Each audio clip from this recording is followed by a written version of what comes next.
Hi, this is David Williams from iExpert Advisor. In this video, I'm going to show you how to use the File I/O plugin to create an expert advisor that writes tick data to a file. Now, you could use the File I/O plugin to read and write to and from any kind of file format, but this is just a real easy one that I could show you real quick. So to begin with, we'll create a new system. And I'll give it a good name. I'll call this one Tick Saver.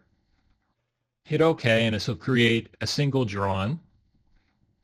Now, the first thing to do is to go into the Systems Manager and click the File I/O Manager. And this is where we can configure exactly what the file looks like.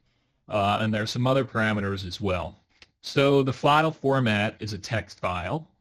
And I can choose how I want to separate the data elements within the file. I'm going to choose a comma here. And then so there's some other information about the maximum size of the file and what to do when it reaches this maximum. Now, the most important part is adding the column data. So this file is actually going to hold tick data. So what I want to do is I want to have a column that has the name, the currency name. So I'll call this my symbol. And it's a string type. So I'll set it to string. And now I'm going to add another column. And this will be for the ask price. And that's a double data type, so I don't have to change that. And then I'll add one more column for the bid price.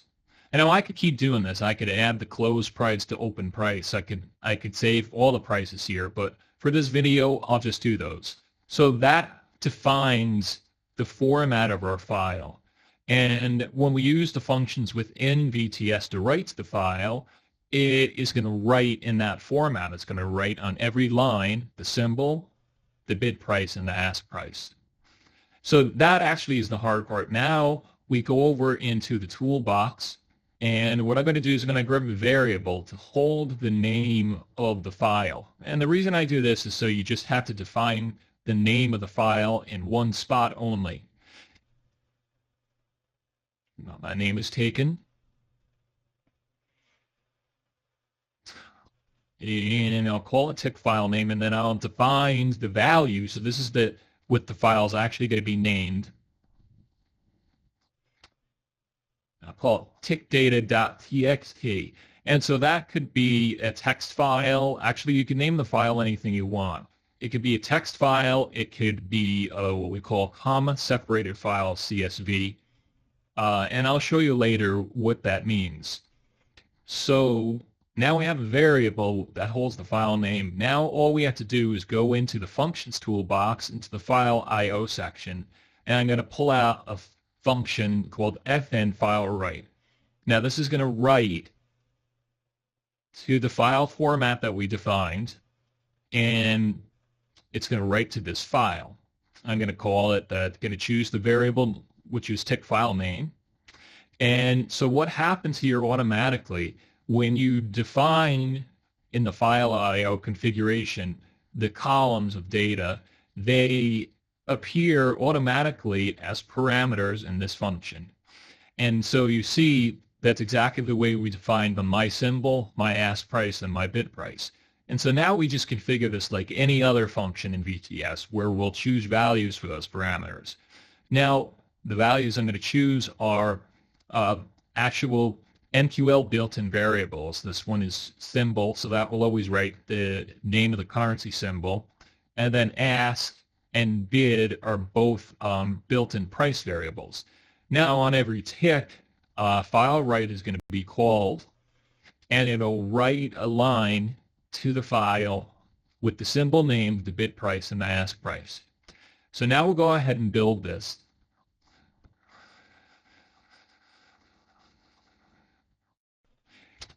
That built the Expert Advisor. And now we'll go over to the platform and well, let me refresh the Expert Advisor list.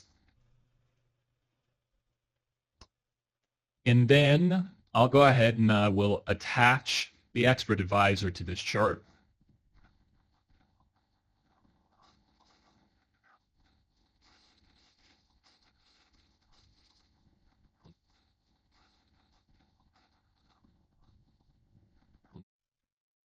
So now the expert advisor is running, and you can see from the top corner of that, the tick is incrementing. So I know that there's new price data coming in, and each time new price data comes in, that file write function writes data to the file. So let's go ahead and take a look in the file system. This is where it wrote that file, tickdata.txt, and this is what it looks like. So there's the currency symbol, the ask price, and the bid price, and they're separated by a comma. Now, you could have named this file anything you wanted, as I said. Now, if you give something a name with a CSV extension, and you have Microsoft Excel installed, when you double-click the file, it will open up in Excel. So this is just another way of seeing data. But depending on what you're writing, this could be a very convenient way to look at the data that you're sending out from your expert advisor. So that wraps up how you can use the File I/O plugin to create a file that writes tick data. Now, you can do this for every single currency there is. You could write mixed currencies to the same file. And then also with the File I/O plugin, you could read data as well. I'm not going to go over that in this video, but I do want to emphasize that using the File I/O configuration, you can define the file in almost any way. So this could be used for a lot more than just creating files of tick data. You just have to go through the analysis and configure the file correctly, and once you do that, it's as simple as using the functions like you do everywhere else. Okay, thanks for your time. I hope you enjoyed the video.